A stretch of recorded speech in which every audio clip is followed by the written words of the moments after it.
a terrified whimper in the blood-stained snow, a cruel huntsman's horn echoing through the winter woods. When Juliet hid a bleeding wolf cub beneath her floorboards, she thought she was saving a wild beast. She didn't know she was holding the stolen heir to a savage, unforgiving kingdom. The winter of 1342 was merciless in the valley of Darrowshire. Frost clung to the ironwood trees like shattered glass, and the wind carried a biting chill that kept the villagers huddled close to their hearths. Juliet, however, had no such luxury. As the village healer, a trade passed down from a mother who had barely escaped the witch trials of the previous decade, she was bound by a duty that ignored the freezing temperatures. Old Father Thomas was coughing up blood, and only the rare frost fennel that grew near the jagged edges of the northern boundary could ease his ailing lungs. Juliet pulled her wool cloak tighter around her slender shoulders, her boots crunching softly in the pristine snow. The woods were unnervingly quiet. Even the usual chatter of winter sparrows was absent. It was an oppressive silence, the kind that usually preceded a storm or a slaughter. Then she heard it. A sharp, agonized yelp, followed by the frantic scrabbling of claws on ice. She froze, her gloved hand dropping to the small iron dagger at her belt. Juliet crept forward, parting the heavy branches of a snow-laden pine. In a small clearing surrounded by a halo of bright, steaming crimson, lay a wolf cub, but this was no ordinary timber wolf. Its fur was the color of moonlight on water, a shimmering, pure silver that seemed to catch the pale winter sun. A cruel, black-fletched arrow was lodged deep in its hind leg. Juliet's breath hitched. She knew those arrows. They belonged to the personal guard of Lord Cedric Harrington, the ruthless baron who ruled Darrowshire with an iron fist and a heart full of rot. The cub looked up at her, its eyes a startling, intelligent amber. It didn't bare its teeth. Instead, it let out a pathetic, trembling whine, pressing its small body against the freezing earth. "Hush, little one," Juliet whispered, her heart pounding against her ribs. She fell to her knees, the cold seeping instantly through her skirts. "I won't hurt you." Before she could reach for the arrow, the deep, baying howl of hunting hounds shattered the silence. They were close, too close. The crack of breaking branches signaled the approach of heavy boots. Juliet didn't think. The penalty for interfering with the Lord's hunt was a public whipping, or worse, the noose. But looking into those amber eyes, she felt an inexplicable, undeniable tether. She scooped the heavy, bleeding cub into her arms, wrapping it tightly in her heavy wool cloak to hide the blood. The creature whimpered but nuzzled into her warmth, its blood soaking quickly through her linen dress. She ran. Juliet knew these woods better than any of Harrington's men. She took the deer trails, weaving through thorn bushes that tore at her sleeves, her lungs burning with the icy air. The hounds bayed louder, catching the scent of the fresh blood, but the freezing wind was in Juliet's favor, scattering the scent just enough to buy her precious minutes. She burst through the tree line and into the muddy, frozen outskirts of Darrowshire, sprinting toward her isolated cottage on the edge of the settlement. She practically tore the heavy oak door off its leather hinges, slamming it shut behind her and dropping the iron bar into place. Panting, she laid the cub on her heavy wooden table. It was shivering violently, going into shock. Juliet worked with practiced, frantic efficiency. She stoked the fire, threw a handful of dried sage and heavy pine resin into the flames to mask the overwhelming copper scent of blood, and grabbed her medical kit. "Stay still," she murmured, gripping the black-fletched arrow. "This is going to hurt." With a swift, brutal pull, she yanked the arrow free. The cub let out a piercing howl that Juliet barely managed to muffle by throwing her apron over its head. She quickly packed the wound with yarrow and bound it tightly with clean linen. A violent pounding at her door made her jump, knocking a ceramic bowl of water to the floor, where it shattered into a dozen pieces. "Open up, Juliet!" barked a gruff voice. It was Garrett, Lord Cedric's chief huntsman. By order of the Baron. Juliet's heart stopped. She looked at the cub. There was no time to hide it in the root cellar. She scooped the silver creature up, hurried to her hearth, and pulled up the loose floorboard where she kept her emergency rations and banned medical texts. She shoved the cub into the dark hollow, placing the board back and kicking a woven rug over it just as a heavy axe blade bit through her front door. She ran to the door, pulling the iron bar back and throwing it open before they could strike again. "Have you lost your mind, Garrett?" she shouted, forcing a mask of indignant rage. "You're destroying my home." Garrett pushed past her, bringing the freezing wind and two enormous, snarling mastiffs into her small parlor. He was a mountain of a man, clad in boiled leather and chainmail, his face scarred from years of violence. "We tracked a beast to the edge of your property, witch," Garrett spat, his eyes scanning the room. The hounds were sniffing frantically, moving toward the hearth. Juliet stepped in front of the fireplace, crossing her arms. "The only beasts here are the ones you just dragged into my parlor. I've been boiling pine resin and sage for Father Thomas's lung sickness. If you smell blood, it's because I was butchering a hare I caught in my snares this morning." She pointed to a freshly skinned rabbit she had prepared for dinner, sitting on the counter. Garrett narrowed his eyes, stepping terrifyingly close to her. The smell of cheap ale and stale sweat radiated off him. "Lord Cedric wants the silver pelt. He believes it has properties. If we find out you're hiding it, I'll skin you instead." "Look around," Juliet said, her voice dripping with a calm she did not feel. "Then get out of my house." The hounds circled the rug, scratching at the edges, but the overwhelming smoke of the burning pine and sage confused their senses. Garrett spat on her floor, turned on his heel, and yanked the leashes. "Keep your doors locked, girl. There are monsters in the woods tonight."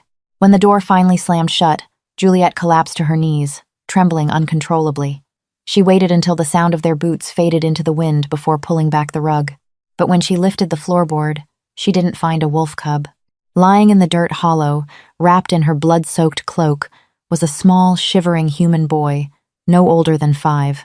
His hair was a shock of silver white, and his eyes, those same piercing amber eyes, stared up at her in terror. The bandage she had tied around a furry hind leg was now wrapped securely around his small, pale calf. Juliet clamped a hand over her mouth to stifle a scream. She hadn't saved a wolf, she had saved a lichen. For 3 days, the village of Darrowshire existed in a state of suspended terror. Lord Cedric's men tore through homes, overturned carts, and beat innocent farmers in their manic search for the silver beast. Juliet kept her doors barred, claiming a highly contagious fever had taken hold of her, keeping the villagers and the guards at bay. Inside, she nursed the boy. He could not speak English, only a guttural, ancient dialect she recognized faintly from old, forbidden texts, as the old tongue of the North. She named him Leo for his fierce spirit. Despite the pain of his wound, he was remarkably resilient, healing at a rate that terrified and fascinated her. On the 3rd night, a full moon rose, heavy and pregnant, casting an eerie blue luminescence over the snow-covered valley. Juliet was feeding Leo a bowl of warm broth when a sound tore through the night. It wasn't a single howl. It was a cacophony of rage, a terrifying, earth-shaking roar that vibrated through the stone foundations of Juliet's cottage. The broth spilled from the wooden spoon as Leo sat up straight, his amber eyes wide. He let out a small, responding chirp in the back of his throat. Juliet rushed to her window and peered through the frost-rimmed glass. At the edge of the tree line, where the woods met the village boundary, the shadows were moving. Hundreds of them. Massive, hulking figures that stood on 2 legs but bore the monstrous features of wolves. Their eyes glowed like dying embers in the dark. And at their forefront stood a man. He did not wear armor, only a heavy cloak of black fur over a tunic of dark leather. He was tall, powerfully built, with raven-black hair and a jaw carved from granite. Even from a distance, Juliet could feel the oppressive, suffocating aura of his power. This was King Kaelin of the Iron Ridge, the Alpha of Alphas, a myth whispered to frighten children into obedience. Suddenly, a horn blew from the Baron's keep. Torches flared to life along the wooden palisades of Darrowshire as Lord Cedric's garrison scrambled to the walls. "Hold your fire!" Cedric's voice echoed across the valley. The Baron stood atop his gatehouse, flanked by archers. "What is the meaning of this monstrous intrusion? These are the sovereign lands of the crown."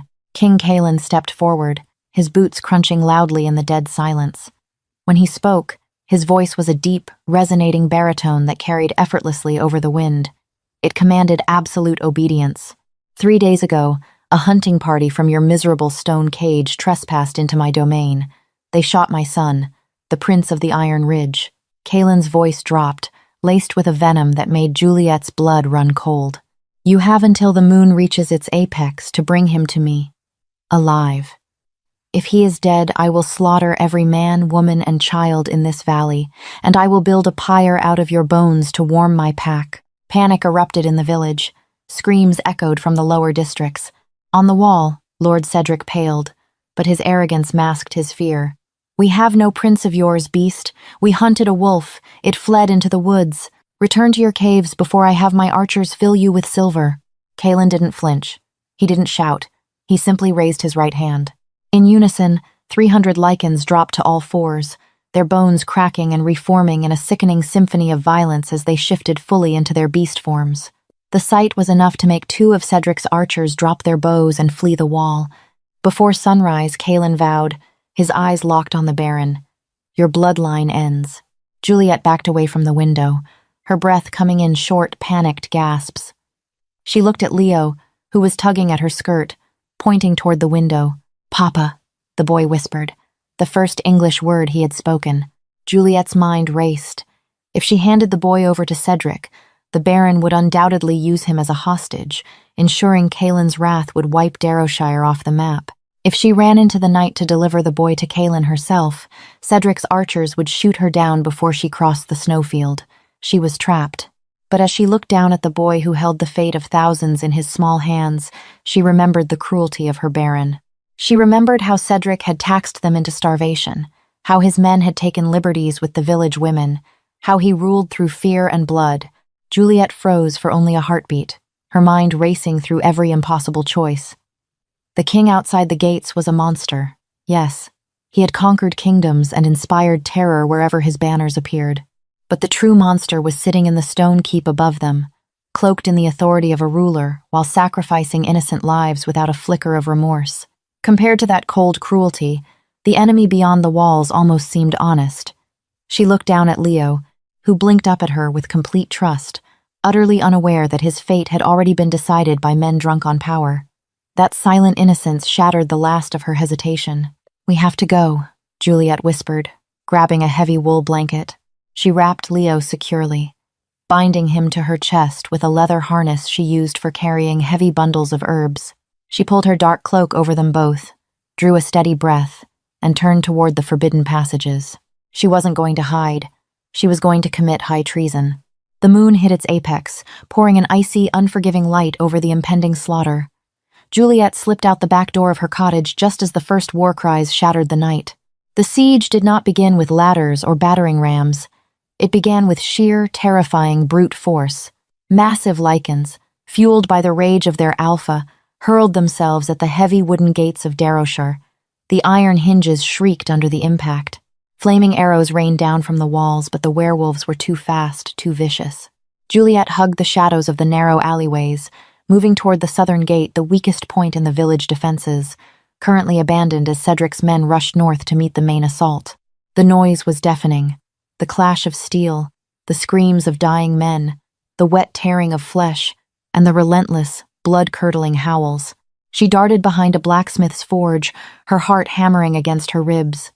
Leo was dead silent against her chest, sensing the danger. As she peeked around the stone corner, her blood froze. The northern gate had shattered. Lichens poured into the main square like a river of nightmare and shadow. At their helm was Kalen, fully shifted into a monstrous, towering wolf of pitch-black fur.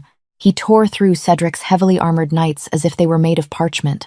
Armor offered no protection against claws that could rend iron. Juliet realized she couldn't make it to the southern gate without crossing the main thoroughfare.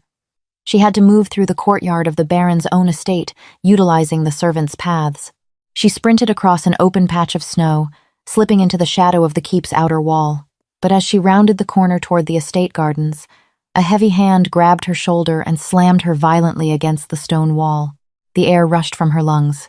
She looked up, dazed, straight into the manic, bloodshot eyes of Lord Cedric Harrington. He wasn't wearing armor. He was wrapped in lavish silks, clutching a heavy, gold-hilted broadsword. Behind him stood Garrett and 3 heavily armed guards. They were fleeing. The Baron was abandoning his people to the slaughter. "Well, well," Cedric sneered, his gaze dropping to the unnatural bulge under Juliet's cloak. He reached out and viciously yanked the hood back, revealing Leo's silver-white hair and glowing amber eyes. "I knew it," Cedric breathed, a sickening smile stretching across his pale face. I knew that beast hadn't made it past the river. You hid my prize, witch. He is a child, Juliet screamed, trying to twist away. But Garrett stepped forward, pressing the edge of a hunting knife to her throat. He is salvation, Cedric countered, his voice trembling with a dark, feverish obsession. Do you think I hunt these beasts for sport, girl? The rot is in my blood. The physicians say I have a year before the sickness eats my mind entirely. But lichen blood, alpha blood, it cures all. It regenerates. It is the elixir of immortality. Juliet stared at him in pure horror. The hunting party hadn't been an accident. Cedric had deliberately targeted the royal pack, trying to kidnap a lichen to harvest its blood for his own selfish survival. He had provoked this war. He had condemned his own village to death. You're insane, she spat. Kaelin will tear you to pieces. Not if I drink the boy's blood first, Cedric said calmly, raising his sword. Cut her down. Take the cub. Garrett raised his knife, a cruel smirk on his face. Juliet closed her eyes, wrapping her arms protectively around Leo, waiting for the cold bite of the steel. Crack. It sounded like a thunderclap. Garrett's body suddenly jerked backward, lifted completely off the ground. Juliet opened her eyes just in time to see the massive huntsman thrown 30 feet across the courtyard, his chest caved in by a single, devastating blow. Lord Cedric stumbled backward, dropping his sword with a clatter. His remaining guards turned to run, but a blur of shadow descended upon them, snapping their necks with a sickening crunch before they could even draw breath to scream. Standing amidst the falling snow and the bodies of the guards was Kaelin. He was back in his human form, though his chest heaved, and his hands were coated to the elbows in crimson blood. His eyes burned with an unnatural golden fire. He didn't even look at Cedric, who had fallen to his knees in a puddle of freezing mud, weeping and begging for mercy. Kaelin's burning gaze was fixed solely on Juliet, or rather, the bundle pressed against her chest. Juliet slowly lowered her arms. She unclasped the heavy leather harness, letting her cloak fall away. Little Leo, smelling his father, let out a joyful cry. He wriggled free from Juliet's grasp and ran across the blood-soaked snow, throwing himself at Kaelin's legs. The terrifying Alpha King, a monster who had just slaughtered a garrison of men with his bare hands, dropped to his knees. He buried his face in the boy's silver hair, letting out a ragged, trembling breath that sounded almost like a sob. For a brief, startling moment, he wasn't a king or a beast. He was just a terrified father who had found his son. But the moment passed. Kaelin stood up, lifting Leo effortlessly into one arm. He turned his golden eyes toward Lord Cedric. Please, Cedric sobbed, crawling backward. I am a lord of the realm. You cannot. You are nothing. Kaelin's voice was a dark, low rumble that seemed to shake the very foundations of the keep. You are meat. He didn't use a weapon. He didn't need one. Juliet turned her face away, covering her ears as Cedric's screams echoed through the courtyard, abruptly silenced by the sickening sound of tearing flesh and breaking bone. When silence finally descended over the courtyard, interrupted only by the distant crackle of burning buildings, Juliet stood perfectly still. Her hands were shaking. She had committed treason, aided a monster, and watched her lord be slaughtered. By all the laws of men, she was forfeit. Kaelin turned back to her. The blood of the Baron dripped from his chin and hands. He took a slow, deliberate step toward her. Juliet held her ground. She refused to cower.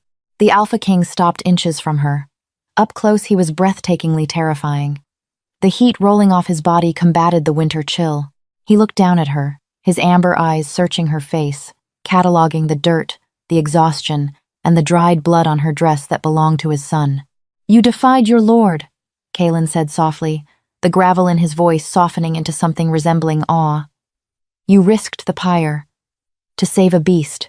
I saved a child, Juliet whispered, her voice trembling but unbroken. The only beast in this courtyard just died in the mud. A flicker of a smile, dark, dangerous, and inexplicably compelling, crossed Kaelin's lips. He reached out, his blood-stained hand hovering just millimeters from her cheek without touching her. The village of Darashire falls tonight, Kaelin declared, his eyes never leaving hers. Those who surrender will be spared and driven south. But you do not belong to the world of men anymore, Juliet. Before she could ask how he knew her name, Kaelin wrapped his free arm around her waist, pulling her flush against his chest. The journey into the jagged peaks of the Cairngorm Mountains was a blur of freezing wind and terrifying elevation. Juliet rode on the back of a massive midnight black stallion, nestled securely against King Kaelin's broad chest. Little Leo, exhausted and safe, slept soundly within the heavy folds of his father's fur cloak. Below them, the fires of Darrowshire burned like a dying ember in the valley, a stark reminder of the wrath that had just been unleashed upon the world of men. Juliet expected to be taken to a savage den, a lightless cave fit for beasts. Instead, as they breached the dense fog of the high pass, an ancient and formidable structure loomed out of the mist. It was Caer Dalen, a forgotten fortress of stone and iron that predated the Norman conquests. History books the rare, forbidden ones hidden in the Vatican archives by Cardinal Thomas Beaufort whispered of a northern stronghold that no human army could ever conquer. Now, looking at the towering battlements carved directly into the mountain's living rock, Juliet understood why. The heavy iron gates shrieked open, not pulled by chains, but pushed by 4 hulking lichens in their beast forms. As Kaelin's horse trotted into the expansive courtyard, thousands of eyes turned toward them. The inner sanctum of the Lichen King was a bustling, strictly ordered society. Torches illuminated massive stone hearths where entire stags roasted on iron spits. Men and women clad in heavy furs and boiled leather moved with a fluid, lethal grace. As Kaelin dismounted, the entire courtyard fell to their knees. It was absolute, unquestioning submission. He reached up, grasping Juliet by the waist, and lifted her effortlessly from the saddle. As her boots touched the stone, a low, unified growl rippled through the gathered crowd. The pack could smell the human blood on her, the scent of the valley, the stench of their enemies. A massive man stepped forward from the kneeling ranks. His hair was a coarse, grizzled gray, and his face was marred by 3 jagged scars that missed his left eye by an inch. He wore a cloak of pure white timber wolf fur, marking him as a high-ranking elder. "My king," the man said, his voice a gravelly bark. "You bring the heir home safely. For this the ancestors weep with joy. But why do you drag this fragile, scentless meat into our sacred halls? She smells of Lord Cedric's wretched valley." "Mind your tongue, Roderick," Kaelin warned, his voice dangerously low. He handed the sleeping Leo to a gentle-faced woman who hurried forward, her eyes brimming with tears. Kaelin then turned to face his second-in-command, stepping protectively in front of Juliet. "This human shielded my blood. While you and the vanguard lost the prince's trail in the southern basin, she hid him from the Baron's hounds. She is under my absolute protection. Her name is Juliet." Roderick sneered, his lip curling to reveal elongated canines. "A human healer. They are treacherous by nature, Kaelin. She will poison our wells and map our defenses for the king's armies in London. She belongs in the feeding pits, not the upper keep." "She stays!" Kaelin roared, the sound echoing off the stone walls with such force that several torches flickered. His eyes flashed a brilliant, terrifying gold. "If any member of this pack bares their teeth at her, I will personally rip their jaw from their skull. Is that understood?" The pack bowed their heads lower. Roderick stiffened, his jaw clenching tight, but he too dropped his gaze. As the Alpha commands, for the next 2 weeks, Juliet existed in a terrifying state of limbo. Kaelin gave her chambers in the highest tower, a room warmed by a perpetually roaring fire and adorned with pelts softer than silk. Yet, she was keenly aware that she was a fragile glass figurine in a house of hammers. She decided she would not be a prisoner. She was a healer. The siege of Darrowshire had not been without its cost. Dozens of Lichen warriors had returned with severe wounds from silver-tipped arrows and heavy broadswords. While Lichens healed rapidly from ordinary steel, silver burned them like acid, festering in their veins and slowing their supernatural regeneration to a crawl. The pack's own shamans relied on archaic chants and brutal cauterization. One evening, Juliet gathered her leather medical kit and marched into the lower infirmary, a cavernous hall smelling of burnt flesh and fever sweat. Roderick's guards tried to block her path, but Kaelin, who had been watching from the balcony above, gave a sharp nod. Juliet approached a young warrior thrashing on a stone slab, a jagged silver arrowhead buried deep in his shoulder. 2 pack members were attempting to hold him down to pour boiling pitch into the wound. "Stop," Juliet commanded, her voice carrying the sharp authority of a seasoned apothecary. "You are cooking the poison into his blood, not drawing it out." She pushed past the stunned lichens. Pulling a bundle of dried feverfew, crushed willow bark, and a small vial of activated charcoal from her kit, she went to work. She created a poultice, packed it tightly around the silver shard to neutralize the chemical burn of the metal, and then swiftly extracted the arrowhead with a pair of sterilized iron tongs. The young warrior gasped, his eyes rolling back, but within minutes, the unnatural black veins radiating from his wound began to fade back to a healthy pink. Over the next few days, she worked tirelessly. She treated burns, set shattered bones, and brewed tinctures that eased the agonizing withdrawal of silver poisoning. Slowly, the low growls that followed her through the corridors faded. They were replaced by respectful nods. The fragile human was mending their strongest warriors. Kaelin watched her every move. In the evenings, he would come to her chambers. The savage beast who had torn a man apart in the snow was gentle with her, speaking of the history of his people, of the ancient pacts broken by greedy human kings. In the quiet warmth of the firelight, Juliet found herself drawn to him not out of fear, but an undeniable, magnetic pull. She saw the heavy burden of the crown he wore, the loneliness of an immortal ruler protecting a dying race. But a shadow was creeping over Caer Dalen. Juliet's acute medical knowledge was about to uncover a secret that would shatter the pack from the inside out. It was the eve of the blood moon, a sacred night when the Lycans celebrated the turning of the winter season. The fortress was alive with the beating of heavy-hide drums and the intoxicating scent of roasting meats. Juliet sat at her wooden desk, examining the remnants of her medical supplies. She held up the black-fletched arrow she had pulled from little Leo's leg back in her cottage. She had kept it wrapped in cloth, meaning to study the forging of the metal. As she held the arrowhead up to the candlelight, she noticed something she had missed in the frantic chaos of the rescue. The iron tip wasn't just dipped in silver. Embedded in the metal grooves was a hardened paste. Using a small scalpel, she scraped a fraction of the paste into a ceramic mortar and added a drop of distilled vinegar. It hissed, emitting a faint, sweet smell of burnt almonds and damp earth. Juliet's blood ran cold. It was Aconitum napellus wolfsbane, but not just any wolfsbane. It was mixed with crushed white ash from the sacred trees that grew only within the inner courtyard of Caer Dalen. Humans did not know of this mixture. The Royal Guard of Dereshire couldn't possibly have crafted this weapon on their own. The poison was designed specifically to slow a Lycan's healing just enough to capture them alive. Lord Cedric hadn't stumbled upon the prince by chance. Someone inside the fortress had given him the poison. Someone had deliberately led the human hunters to little Leo. Suddenly, the door to her chamber burst open. It was Roderick. He didn't look like an elder tonight. His eyes were wide with manic ambition, and his hands were stained with fresh blood. Two of Kaelin's personal guards lay dead in the hallway behind him. "The little human is too clever," Roderick snarled, stepping into the room and drawing a jagged dagger that gleamed with the unmistakable sheen of pure silver. "I watched you scrape the arrow. You see too much. You betrayed your king," Juliet breathed, backing away toward the fireplace. "You sold the prince to the Baron.